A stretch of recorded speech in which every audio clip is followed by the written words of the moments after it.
What's in the Box is back. Come see what watch we have this week.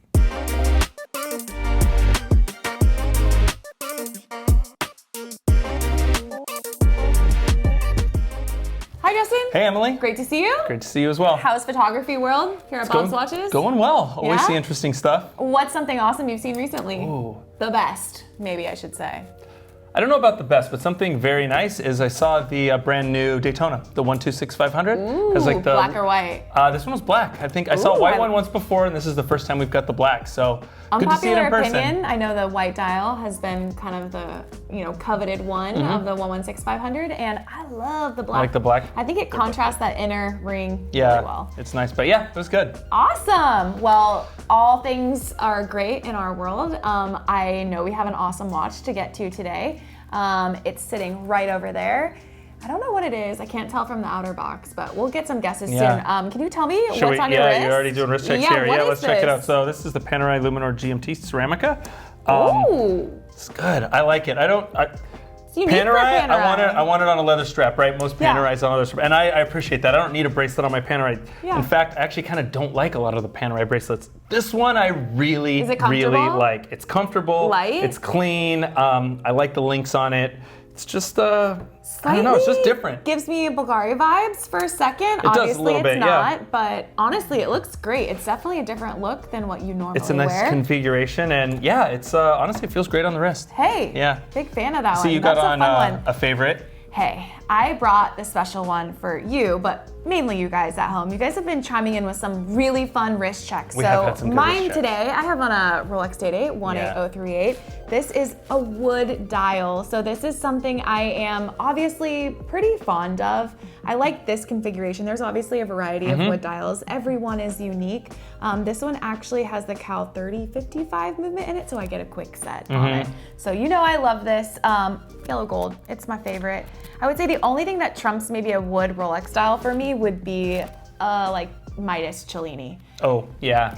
That is on my must-have list eventually from a collecting standpoint. But for now, listen, I'm happy with this. I love this. All the weird, funky dials that Rolex did, that Burlwood is one of my favorites. It's cool. Yep, it's pretty. This one's actually legible, so in case you don't know a lot about wood dials, I won't go into deep about it. But they put lacquer over this so that you could actually see what is the text written on it. It's a little bit more legible as a whole. Otherwise, the earlier iterations weren't so legible, so that's why they had to kind of change it up a little bit. Yeah, that was nice. Thank you. Yeah. All right, that's just what we're wearing. Please be sure to let us know what you guys are wearing while watching. We had an awesome Omega Seamaster 30 someone was wearing in our previous episode.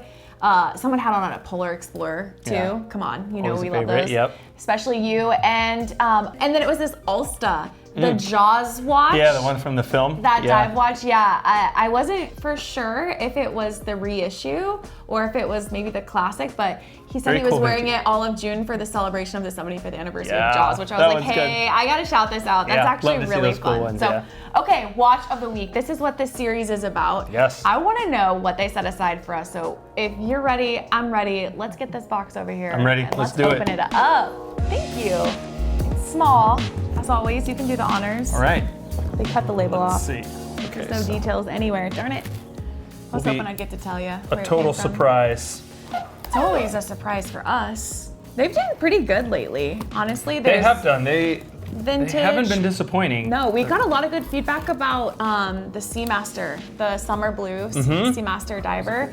That was really, honestly, someone was like, what do you mean you've seen it in the wild and haven't seen it in person? I'm like, no, seriously. Like, I have not held it in my hands to see what this looks like. And that's so different. I'm not walking up to someone and being like, let me see this. I actually let people live in the watch see it up world close in with peace. some time, put it on your wrist. This is a unique option for us to actually get hands-on with stuff. Okay, it's Rolex. So Take it a is peek. a modern Rolex. Okay.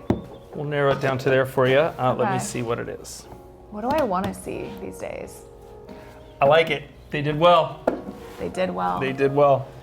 All right, no hints. I know what I've been dying to see. I want to see a new Sky Dweller on Jubilee, obviously with that like green dial. That's my goal. I would say, what is this? You said something about a 126-500. Is this a Daytona? No, You were closer with the Sky Dweller, I guess, actually. Really? You were kind of, yeah, not on the nose, but we're in the same ballpark. Sky Dweller? Oh. No, but we have Jubilee and that mint green. And we have the mint green dial.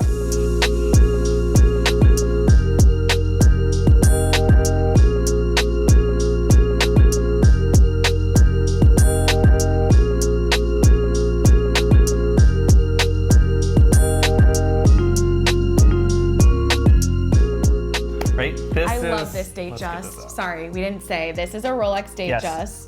This is currently available on Rolex's site. Right, so this is 126-300. Let me see the details on it really fast. Yeah, 126-300. Yes, 126-300 Rolex Datejust. And the great thing about this one, at least for me, is the mint green dial. I love this dial. Okay. I mean, it's a great watch anyway, right? Take this in a black dial. That kind of black blue, smoky colored dial they have is good. The blue is always a really good one. It's something interesting. It's almost in the lane of like light black or something. Yeah, it's kind of like that black sunburst, right? Yeah. But for me, the green is king. I love this color. I just think it's so unique. In the lights. It does. It has the sunburst finish, right? So it has that dark light and that kind of shimmery. I really want to see it in the sunlight, but even in the studio lights, it's really pretty. Yep. And to me, it has, I always call it peacock. I don't know if that's right, but to me, it has just a tint of that blue teal color in there. Exactly, like just a drop into that can of paint to like just ever so slightly tint it. And I like that. I like that green is kind of Rolex's color. I like a lot of their green watches, I mean, there's plenty of green ones. It's definitely different from It is, like if you see like the more Rolex green, but I like that. I don't necessarily need that more Rolex green. I get it on the OP, which I think is great as well. True. But this is different. It feels a little more elevated. The sunburst kind of makes it feel a little more elevated. Yeah. And again, it's just a different color, and I personally really appreciate it. This one's on the Jubilee bracelet and smooth bezel. Yes. What do you think about that? Okay, I know this is available on the Oyster bracelet and the Jubilee bracelet. No more fluted bezel anymore. It's just the smooth bezel, which is fine. I am a fluted bezel fan. I like the smooth bezel. You guys are making me appreciate it more, but it's that Jubilee bracelet for me. 10 out of 10, I would go Jubilee.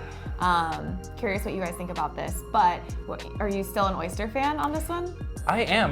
For me, it kind of depends on the watch. Like, like if you really twisted my arm and said you need to pick either the Oyster bracelet or the Jubilee bracelet, I will pick the Oyster. Oh. But I think it really depends on the watch. And a watch like this, I think the Jubilee is probably my favorite choice. Like I would, if I was ordering it from Rolex, I would choose the Jubilee bracelet. What about size? What size does this configuration come in? This is the 41. It also comes in 36, and it also comes in 31. 31. Right? Yeah. I like the 36, but this 41's doing a lot right now. Is it the smooth bezel? I think it is. You're right, because it doesn't look inherently large. Yes, and I think the smooth bezel, and honestly, I think the Jubilee bracelet kind of adds to that as well. Yeah, you know what's coming. I want to see this on your wrist. Yes, let's try it on. I actually love this watch, which is funny because the sun ray sort of like dial texture, I am a fan of. I love it on the blue option. That's pretty new to this exact watch as well. All right, there it is on the wrist. Looks good. It does look good. It's a good size. I would go with the 41 or the 36. I would wear the 36 all the time. We talk about shareable watches. Yes.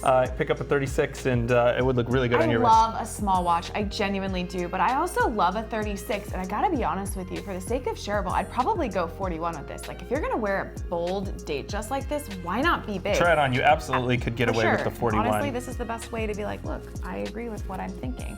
I do remember what I was gonna say about the sunray dial. Okay, I've seen this green in the motif, sort of that fluted motif. Yes. Configuration, as well as the palm dial, which Ripley has. Right. They're relatively that same green, but can I just say that I actually like it in the simplistic format here, where there's no texture on it, and you just get to enjoy it a little bit more in all this light. I tend to agree. 41. It looks good on you. I think it's that size is perfectly appropriate for your wrist. Yeah, I like this a lot. So obviously fluted bezel would make it a roll sore, right? So it'd be white gold. The bezel would be white gold. Yes, exactly. Okay. Steel feels good though. I like that it's not too pronounced in that weighted like white gold or something. Yeah, and the Jubilee bracelet's really comfortable. Yeah. Yeah, you're right. This is the same grain that was on the fluted motif dial and also the palm dial. Those were released in 2021, I believe. Wow. And this came out a year later in 2022. So it's a fairly new color for Rolex. It's only been around a couple years. it's been pretty hot as well, right? Like we've seen other watches come in with these color dials, and they don't usually last very long. It's a popular color, and I think for good reason. This one really is, I mean, it's a very standard Rolex. Yeah. As I'm wearing a wood dial Date-8, I would like to say I'm more of a purist when it comes to these watches. So it just goes to show you, simple can be great. Yeah. It doesn't have to be. It doesn't have to be too much of anything. I think the configuration here is a very gorgeous watch. Yeah. So I want to know what people. I want to know what people think about the color of the dial, because they're all really good, right? That sunburst black one. Of course, the green one we're talking about today, and then the blue, that standard blue that Rolex has done for a while. Even the silver. Gorgeous, gorgeous color. And then the silver, right? Maybe the least exciting in my eyes, but a lot of times simple is better, right? Yeah. Let us know. Leave us a comment. Are you into the green? If not, what's the best color on this watch dial? Dial, bracelet, run the gamut here on this one. We want to hear where you actually would maybe like take this how would you configure it? Yeah, absolutely. It's pretty fun. All in all, this is a good episode. We're grateful for you guys to join in and see what our watch of the week is. So we'll be back with a fresh episode very soon. If this is one you're looking for, head over to bobswatches.com and see if it's still available. Otherwise, we'll be back with a fresh episode super soon. So be well, everyone.